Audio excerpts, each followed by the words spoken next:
Welcome. I'm Dr. Ala Jabar Al-Maliki from the School of Computing at University Utara, Malaysia.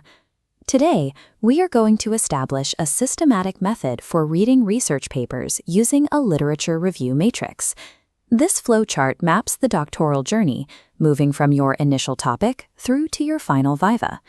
The literature review and gap identification phases are central to this process. They provide the evidence required for everything that follows. PhD students often accumulate hundreds of PDFs. You might read 5 papers a week, but after several months, it becomes difficult to recall which study used a specific methodology or identified a certain limitation. This frustration stems from reading without a retrieval system. A literature review matrix provides that system. This spreadsheet functions as a reading map, shifting the focus from passive reading to the structured extraction of specific data points. Establishing this system early in your research prevents lost time in later years. When you reach your viva, you will have a database of evidence ready to support your research gap. Before reading deeply, you must triage your sources. Use the title, publication year, and abstract to filter your papers. Only the most relevant studies should pass through to the deep reading stage. For step 1, record the basic administrative information. Populating columns for the author, year, title, and venue ensures you can locate any paper in your library immediately, even months later. Step 2 is identifying the research problem. Locate the challenge or technical issue the authors are addressing in the introduction. Summarize this in your own words, rather than copying the text directly. Step 3 identifies the research gap, the specific area the authors claim is missing from existing literature. Record this as evidence, keeping in mind that you will eventually look for patterns across many such gaps. Step 4 completes the triad by recording the research objective. This is the specific action the researchers took to address the gap.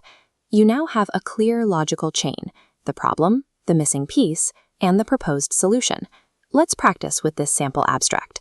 Read the text and try to isolate the triad.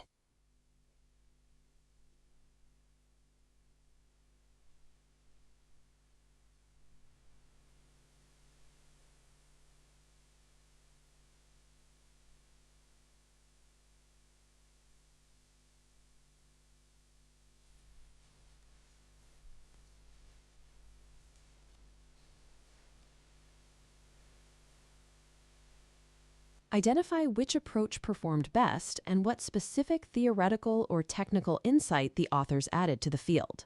Steps 8 and 9 require critical analysis. Look at the limitations and future work sections, but also use your own judgment to identify unresolved issues or constraints the authors may have overlooked. Step 10 is the most critical: relevance. Explicitly state how this paper connects to your own study, whether it supports your problem, provides a methodology, or offers a dataset for comparison.